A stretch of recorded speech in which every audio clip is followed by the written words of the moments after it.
రోజు రోజుకి గోల్డ్ రేట్లు పెరుగుతున్నాయి. తాకట్లో ఉన్న బంగారానికి వడ్డీలు పెరుగుతున్నాయని టెన్షన్ పడుతున్నారా? కొమ్మూరి గోల్డ్ వచ్చాక ఆ టెన్షనే పోయింది. కొమ్మూరి గోల్డ్. నమస్తే. రాధా గాయత్రి విశాఖపట్నానికి చెందిన ఈ యువతి హత్యకు గురైంది. అది కూడా భర్త చేతిలోనా లేకపోతే అనుకోకుండానే జరిగిందా అన్న దాని మీద కేసు అయితే దర్యాప్తు జరిగింది. అది కూడా అవుట్ ఆఫ్ స్టేషన్, అంటే విశాఖపట్నం కాకుండా ఇతర పరిధిలో జరిగింది. అసలు ఏం జరిగింది, నిజంగానే భర్త హస్తం ఉందా దీని వెనుకాతల, ఆ పోలీసులు ఏ రకంగా ఇన్వెస్టిగేట్ చేశారో, ఎలాంటి ఆధారాలు దొరికాయి ఆయన చేశాడు అనడానికి. సో ఇది మనం మాట్లాడదాం. మనతో పాటు సీనియర్ జర్నలిస్ట్ దాము బాలాజీ గారు. సార్ నమస్తే. సార్ ఈ కేసు కూడా ఆల్మోస్ట్ కొంచెం సస్పిషియస్ గానే అయింది. చాలా బాగా డ్రామా కూడా ప్లే చేశాడు హస్బెండ్, ఏమి తెలియనట్టుగా. సో నిజంగానే ఇప్పుడు ఆయన హస్తం ఉందని అనుకోవచ్చా గాయత్రి?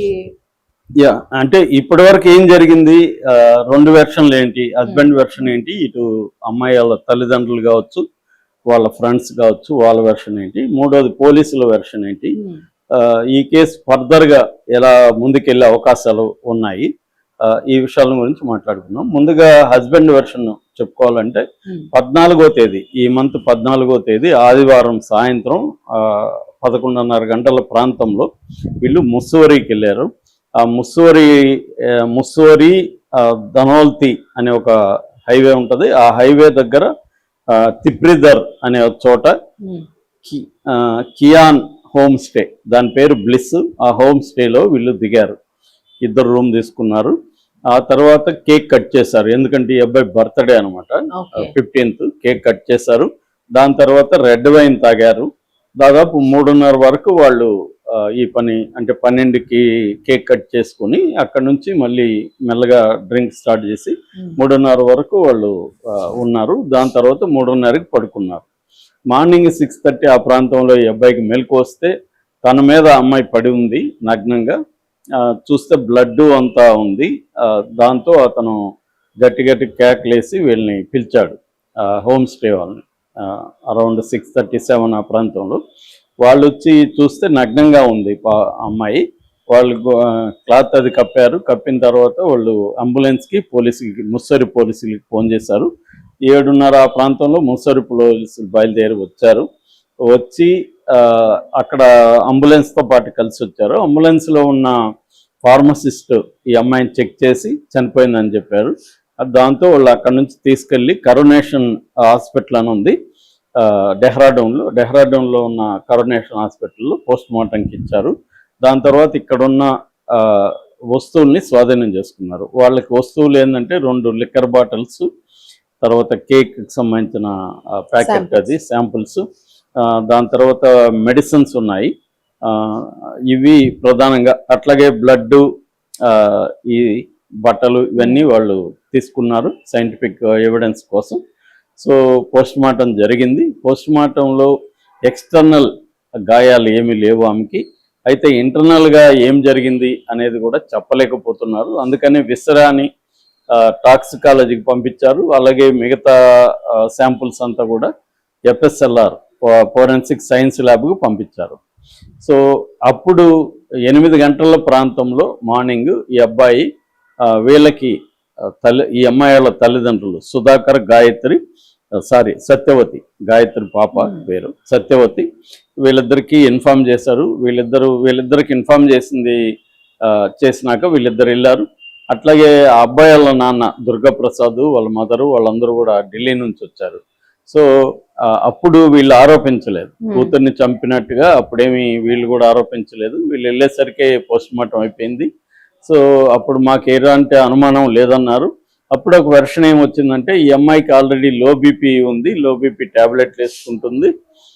తర్వాత ఇక్కడ హై ఆల్టిట్యూడ్ 2000 మీటర్ల ఎత్తు ఉంది ఇది.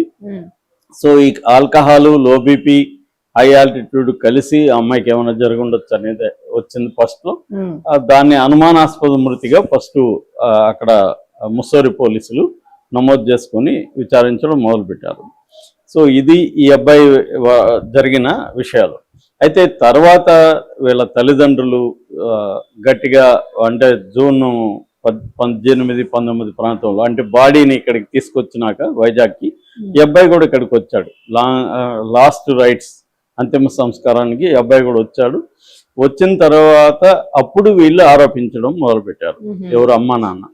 ఆరోపించి అంటే అప్పటికి వీళ్ళకి కొన్ని సర్కమ్స్టాన్షియల్ ఎవిడెన్స్లు అవన్నీ వచ్చాయి, డౌట్ఫుల్గా కనిపించాయి. వాళ్ళ వెర్షన్ ఏందనేది మనం చూద్దాం. సో వాళ్ళ చాలా డీటెయిల్ కంప్లైంట్ కూడా ఆయన ముస్సరి పోలీసులకి ఇచ్చాడు. ఆయన వెళ్ళి ఉత్తరాఖండ్ డీజీపీ దీపం సేత్ను కూడా కలిశాడు, ఐజీని కలిశాడు ఉత్తరాఖండ్ వెళ్ళి. ఇక్కడ కూడా వాళ్ళ ఫాదర్ ఇక్కడ కూడా ఎస్పీని కలిశారు, వైజాగ్ ఎస్పీని. అలాగే తెలుగుదేశం నాయకులు పల్లా శ్రీనివాసన్ కలిశాడు, వాళ్ళ ద్వారా కూడా ప్రెజర్ చేయించారు. సో ఇక్కడ నుంచి కూడా ఏపీ పోలీస్ నుంచి అక్కడ డీజీపీకి వాళ్ళతో మాట్లాడారు. సో కంప్లైంట్ తీసుకున్నారు. కంప్లైంట్ తీసుకున్నాక ఈయన కంప్లైంట్ ఆధారంగా వాళ్ళకు కూడా కొన్ని అనుమానాలు ఉన్నాయి, పోలీసులకు కూడా వచ్చాయి. వీటన్నిటిని ఆధారం చేసుకొని వాళ్ళు 103(1) హత్య కేసు బిఎన్ఎస్, ఇంతకుముందు 302 ఐపీసీ ఉండేది కదా, దానికి ఈక్వల్ అంటే ఇప్పుడు 103 ఉంది. సో 103 కింద హత్య కేసుగా నమోదు చేశారు. ఈ అబ్బాయి మీడియాతో మాట్లాడాడు. మరీ ఎక్కువ మాట్లాడలేదు, కొంతగా ఫ్రస్ట్రేటెడ్గా బాధపడుతున్నట్టుగానే మీడియాతో మాట్లాడాడు. నేను చంపలేదు, అది అమ్మాయికి బ్రెయిన్ స్ట్రోక్ వచ్చింది, బ్రెయిన్ స్ట్రోక్లో చనిపోయింది. పోస్ట్ మార్టం రిపోర్ట్ వస్తే క్లియర్గా తెలుస్తుంది, పోలీస్ ఇన్వెస్టిగేషన్లో తెలుస్తుంది. వీళ్ళు తమ 27 ఏళ్ల కూతురు చనిపోయింది కాబట్టి ఆ బాధలో నుంచి నా మీద ఆరోపణలు చేస్తున్నారు అనేది. అట్లాగే ఈ అబ్బాయిని ట్రాకర్ ఒకటి పెట్టావంట కదా నువ్వు అంటే, అది నేను పెట్టలేదు. బిగినింగ్లో మా ఇద్దరి మధ్య కొంత ఇబ్బందులు ఏర్పడిన మాట వాస్తవమే, తర్వాత అవన్నీ తొలగిపోయినాయి, హ్యాపీగా ఉన్నాము. అమ్మాయి హ్యాపీగా లేకపోతే నాతో పాటు ముస్సోరికి ఎందుకు వస్తుంది, ఇవన్నీ ఆ అబ్బాయి చెప్పాడు. దాని తర్వాత అబ్బాయి సింహాచలంలో ఒక లాడ్జీలో దిగాడు. ఎప్పుడైతే మర్డర్ కేసు పెట్టారో ఆ అబ్బాయి అబ్స్కాండ్ అయిపోయాడు. ఇప్పటి వరకు అబ్బాయి దొరకలేదు. అయితే తల్లిదండ్రులు కానీ వీళ్ళ ఫ్రెండ్ రుక్మిణి అని ఒక అమ్మాయి కూడా మీడియాతో మాట్లాడింది. తల్లిదండ్రుల వెర్షను ఈ అమ్మాయి వెర్షను చూసినప్పుడు వీళ్ళు ఏం చెప్తున్నారంటే, ఈ అబ్బాయికి మామూలుగా అరేంజ్డ్ మ్యారేజ్, నవంబర్ 8న లాస్ట్ ఇయర్ మ్యారేజ్ జరిగింది, అంటే దాదాపు 8 నెలలు అవుతుంది. సో బిగినింగ్లోనే ఈ అమ్మాయి ఏమో హైదరాబాద్లో పనిచేసేది, ఇద్దరిది కూడా వైజాగే. ఈ అబ్బాయి పేరు సోమయాజుల శ్రీచరణ్ పూర్తి పేరు. సో వీళ్ళ నాన్నది పారుపూడి సుధాకర్, వీళ్ళ రాధా గాయత్రి వాళ్ళ నాన్న పేరు. ఈ అమ్మాయి సైకాలజీ కూడా చదివింది, ఎంబీఏ కూడా చదివింది. సో ఈ అమ్మాయి హైదరాబాద్లో సాఫ్ట్వేర్ కంపెనీలో పనిచేస్తుంది, ఈ అబ్బాయి పూణేలో పనిచేస్తాడు. సో అందువల్ల ఈ అబ్బాయికి కొంత అనుమానాలు, ఇక్కడ మామూలుగానే ఇవాళ అబ్బాయిలు అమ్మాయిలకి అనుమానాలు అనేవి కామన్. ఎందుకంటే ఐటీ సెక్టర్లో ఫ్రీగా ఉంటారు, ఈ అమ్మాయికి అఫైర్లు ఉందేమో అని ఈ అబ్బాయికి ఉండే అవకాశం ఉంది. రెండోది, వీళ్ళు చెప్తున్న దాని ప్రకారం ఆ అబ్బాయికి చైల్డ్హుడ్ ట్రామా కూడా ఉందని చెప్తున్నారు. అంటే వాళ్ళ నాన్న అమ్మ విపరీతం గొడవ పడే వాళ్ళని, ఆ ట్రామా అబ్బాయి మీద ఉందని, కొద్దిగా సైకలాజికల్ ప్రాబ్లమ్స్ అబ్బాయికి ఉందనేది కూడా వీళ్ళ మాటల్లో మనకి వస్తుంది. సో దాంతో ఈ అమ్మాయిని అనుమానించడం అతను మొదలుపెట్టాడు. ఈ అమ్మాయి బ్యాగ్లో ఒక ట్రాకర్ ఒకటి దొరికింది అమ్మాయికి. అది చూసుకొని ఫ్రెండ్ రుక్మిణికి చెప్పింది, ఇలాగా దొరికింది నాకంటే. ఎవరు పెట్టి ఉండొచ్చు అంటే, ఆఫీస్లో ఏవి అలో చేయరు కాబట్టి ఆఫీస్లో పెట్టుండరు, బయటే పెట్టు, మీ హస్బెండ్ ఏమైనా పెట్టుంటాడంటే అతనికి అనుమానాలు ఉంది నా మీద, పెట్టుంటాడంటే అతను పోలీస్ కంప్లైంట్ ఇద్దామని కూడా అనుకున్నారు. కానీ ఈ అబ్బాయి మళ్ళీ చెప్పాడంట, నేను పోలీసుల దగ్గరికి వెళ్ళాను, చెప్పాను, ఆ ట్రాకర్ చూపిస్తే దేనికి పనికిరాదు, మీరు ఇది ఎవడో పెట్టుంటారు, ఇది పక్కన పెట్టేసి మీ పని మీరు చూసుకోండి, దీని మీద మళ్ళీ ఎందుకు ఎంక్వైరీలు అవన్నీ నేను చెప్పేశారు అని చెప్పాడంట. అది ఫ్రెండ్కి చెప్పాడంటే కానీ భార్యకి చెప్పలేదంట ఈ విషయం పోలీస్ స్టేషన్కి. సరే వీళ్ళు ఏదో జరిగింది అయిపోయింది, దీని మీద ఎందుకు గొడవ చేయడం అనుకుని వదిలేశారు. దాని తర్వాత ఒకసారి ఎదురింట్లో అంకులు ఉంటే అక్కడ పోయి సీసీటీవీ ఫుటేజ్, మా అపార్ట్మెంట్లకి ఎవరు కొత్త వాళ్ళు వచ్చిన డౌట్ ఉంది, ఒకసారి సీసీటీవీ ఫుటేజ్ చూస్తామని సీసీటీవీ ఫుటేజ్ చూశారంట. అందులో ఈ అమ్మాయి దాని ఏమంటారు ర్యాపిడోలో బైక్లో దిగింది. ఆ బైక్ అతను ఎవరు ఏంటి అనే దాన్ని ఇతను ఫైండ్ అవుట్ చేయడానికి సీసీటీవీ ఫుటేజ్ వాడాడు. అంటే ఆ సీసీటీవీ ఫుటేజ్ వాడి ఆ బైక్లో వచ్చిన అతను ఎవరు, నీ బాయ్ ఫ్రెండా, నీ కొలీగ్గా, అవన్నీ అడిగానంటే లేదు ర్యాపిడో అని ఈ అమ్మాయి చెప్పిందంట. సో అవెందుకు చేసావంటే, ఇట్లా నువ్వు ఒకటే ఉంటున్నావు కదా, ఏమన్నా జరిగితే ఎలాగనేది చూడడానికి చేశానని అంట. సో ఈ అమ్మాయికి అర్థమైందంట అనుమానిస్తున్నాడని. దాంతో ఈ అమ్మాయి ఏం చేసిందంటే ఢిల్లీకి ట్రాన్స్ఫర్ చేసుకుంది, ఎందుకంటే వీళ్ళ అమ్మా నాన్నలు ఢిల్లీలో ఉంటారు. సో ఢిల్లీ అమ్మాయి అనుకునేది ఏమంటే, అంటే ఫ్రెండ్స్ అన్నారంట, అలాంటి అనుమాన పక్షితో నువ్వు ఎట్లా ఉంటావు, వాడి ఢిల్లీకి వెళ్ళొద్దంటే, లేదు నేను వాళ్ళ అమ్మా నాన్నల దగ్గర ఉంటే నా ఫ్రెండ్స్తో కూడా నేను సంబంధాలు కట్ చేసుకుంటాను. అప్పుడు ఇంకా అనుమానించడానికి అతనికి ఏమి ఉండదు కాబట్టి నేను అతనితో బాగుంటాను అనేది ఈ అమ్మాయి. ఎందుకంటే నేను ఇప్పుడు విడాకులు తీసుకుంటే మా అమ్మ నాన్నలు భరించలేరు, వాళ్ళకి చెడ్డ పేరు.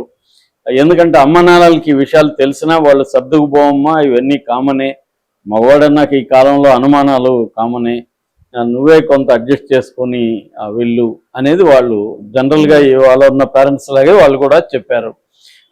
సో ఈ అమ్మాయి ఢిల్లీ వెళ్ళిపోయింది, అక్కడే ఉంటుంది. కానీ అక్కడ కూడా అనుమానాలు విపరీతంగా ఉన్నాయని చెప్తున్నారు. వీళ్ళకి ఒక వాయిస్ మెసేజ్ కూడా అమ్మాయి పెట్టింది తల్లిదండ్రులకి. అందులో కూడా తనకు విపరీతంగా అనుమానాలు ఉన్నాయి, నేను భరించలేకపోతున్నాను, నేను వాళ్ళ అమ్మ నాన్నతో కూడా చెప్పాను, ఏమన్నా ఉంటే నన్ను డైరెక్ట్గా అడగమను, ఇట్లా ఇండైరెక్ట్గా నా మీద నిఘాలు పెట్టడం ఇవన్నీ ఏంది అనేది కూడా చెప్పాను, ఏదన్నా ఉంటే మా అమ్మ నాన్నతో మాట్లాడమని కూడా నేను వాళ్ళని అన్నాను. ఒక వాయిస్ మెసేజ్ కూడా ఇప్పుడు బయటకు వచ్చింది, తల్లిదండ్రులకు పెట్టిన మెసేజ్. సో అది ఒక యాంగిల్. రెండో యాంగిల్ ఏం చెప్తున్నారంటే అసలు వాళ్ళు ఫస్ట్ అబ్బాయి ఏంటంటే ఫ్యామిలీ టూర్ అని చెప్పారంట వీళ్ళకి. అంటే హృషికేశ్, హరిద్వార్ వెళ్తున్నాం అని చెప్పారు, ముస్సోరీ లేదు వాళ్ళు చెప్పినప్పుడు. నిజానికి ఈ అమ్మాయికి కూడా ముస్సోరీ ఉన్నట్టు తెలియదు అని చెప్తున్నారు పేరెంట్స్.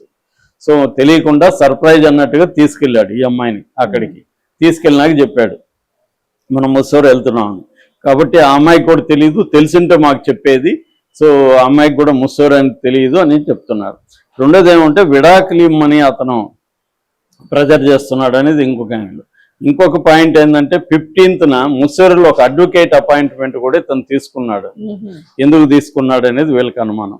అలాగే ఇతను రెడ్ వైన్ తాగారన్నారు. రెడ్ వైన్ ఆ హోటల్ వాళ్ళు అమ్మట్లేదు, వాళ్ళు క్లియర్గా చెప్పారు. నెక్స్ట్ థింగ్ ఏమంటే ఈ అమ్మాయికి ఆల్కహాల్ హ్యాబిటే లేదు కాబట్టి ఈ అమ్మాయి తాగుండే అవకాశం లేదు. అతను ఏదో డ్రగ్ ఇచ్చి అమ్మాయిని దిండాదిమో ఏదో చంపేశాడు అనేది వాళ్ళు చెప్తున్నది. సో పోలీసులు ఇప్పుడు అతను ఒకటేందంటే ఈ విసరా రిపోర్ట్ వస్తే దాంట్లో ఏం కలిసింది ఏమో తెలిసిపోతుంది. ఒకవేళ బ్రెయిన్ స్ట్రోక్ అయితే ఈజీగా బ్రెయిన్ స్ట్రోక్ అనే విషయం తెలిసిపోతుంది. బ్రెయిన్ స్ట్రోక్ అంటే అప్పుడు ఆ అబ్బాయి ఫ్రీ అయిపోతాడు, ఆ అబ్బాయి నేరం కాకపోవచ్చు. కానీ వేరే ఏమన్నా అంటే సఫోకేషన్ వల్ల చనిపోయినా అంటే అప్పుడు దిండాదిమ అతను చంపేసి ఉండొచ్చు. ఇప్పుడు ఇవన్నీ కూడా సర్కమ్స్టాన్షియల్ ఎవిడెన్స్.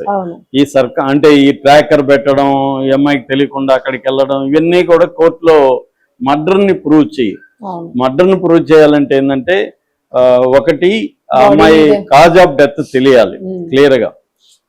రెండు బ్రెయిన్ స్ట్రోక్ లాంటిది అయితే ఇంకా murder ruled out. Cause of death తెలిస్తే మనకి చాలా విషయాలు వస్తాయి.